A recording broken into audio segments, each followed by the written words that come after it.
नमस्कार दोस्तों, स्वागत है आपका डिफेंस गैलरी में। आज भारत ने दोस्तों एक ऐतिहासिक डील साइन की है, या आप कहिए भारत में एक ऐतिहासिक डील हुई है।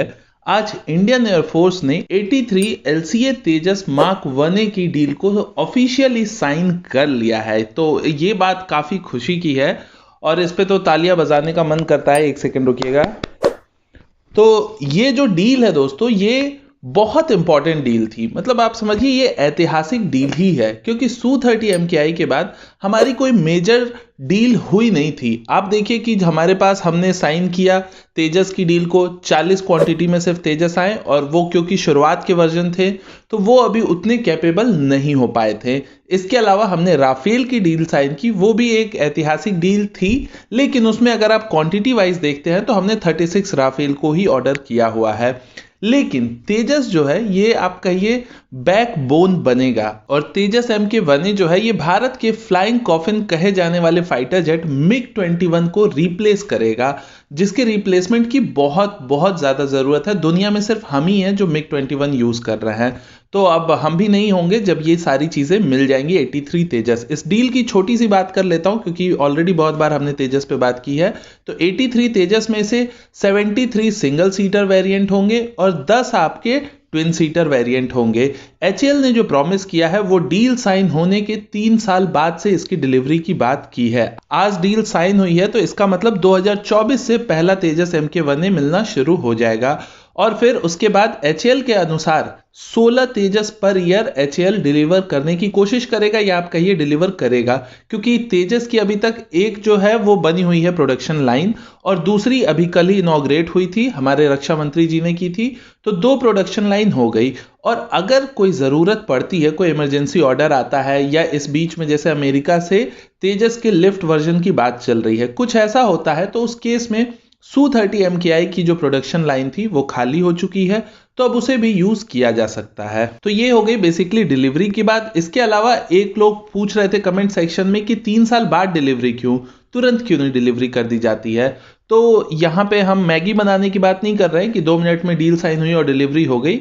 यहाँ पे हम फाइटर जेट बनाने की बात कर रहे हैं। बड़ी डील है 83 तेजस की, तो इतनी बड़ी चीजों की जो डील होती है तो इतनी सारी चीजें कोई भी कंपनी पहले से खरीद के नहीं रखती है। आप देखिए राफेल की भी डील हुई थी तो डिलीवरी 2.5-3 साल बाद ही शुरू हुई है। तो सेम उसी तरीके से तेजस के लिए भी बहुत सारा रॉ मटेरियल चाहिए होता है। सारी कंपनियों से कांटेक्ट किया जाएगा कि भाई हमें इतनी इतनी चीजें चाहिए, उसकी प्लानिंग होगी। जब वो सारी चीजें 3 साल में हो जाएंगी तो फिर आपके पास सब कुछ होगा, सिर्फ उसको असेंबल करके डिलीवर करना होगा। तो 3 साल का टाइम इसलिए बेसिकली लगता है, हर कंपनी लेती है, वो HAL का इसमें कोई दोष नहीं है।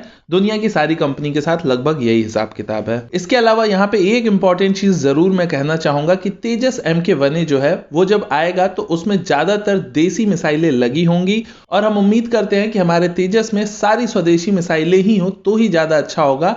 जैसे अस्त्रा मार्क 1 है, अस्त्रा मार्क 2 उम्मीदन तब तक सक्सेसफुल हो जाएगा पूरी तरीके से, तो अस्त्रा मार्क 2 आपका BVR के लिए हो जाएगा। फिर हमारा जो एयर टू ग्राउंड रोल है वो आपने देखा कि HAL ने अभी उसका डेमो प्रस्तुत किया था एरो इंडिया में, जिसका नाम है कैट्स हंटर। तो वो मिसाइल भी तेजस में लग सकती है, और बाकी चीजों पे भी काम चल रहा है जिसपे हम ऑलरेडी बात करते रहते हैं। इसके अलावा दूसरी न्यूज जो आ रही है आज इंपॉर्टेंट, वो ये है कि जो भारतीय वायुसेना को एयर रिफ्यूलर्स चाहिए, उसमें ऐसा सुनने में आ रहा है कि अब एयरबस जो है वो विनर साबित हो सकता है। और आपको पता होगा 2020 में ही गवर्नमेंट ने ऐसा प्रोसीजर अनाउंस किया है अपने डिफेंस एक्विजिशन प्रोसीजर के तहत कि अब भारतीय सेनाएं जो है वो किसी चीज को लीज पे ले सकती हैं। तो इसी के तहत भारतीय वायुसेना ने अपने एयर रिफ्यूलर्स की संख्या बढ़ाने की कोशिश की है।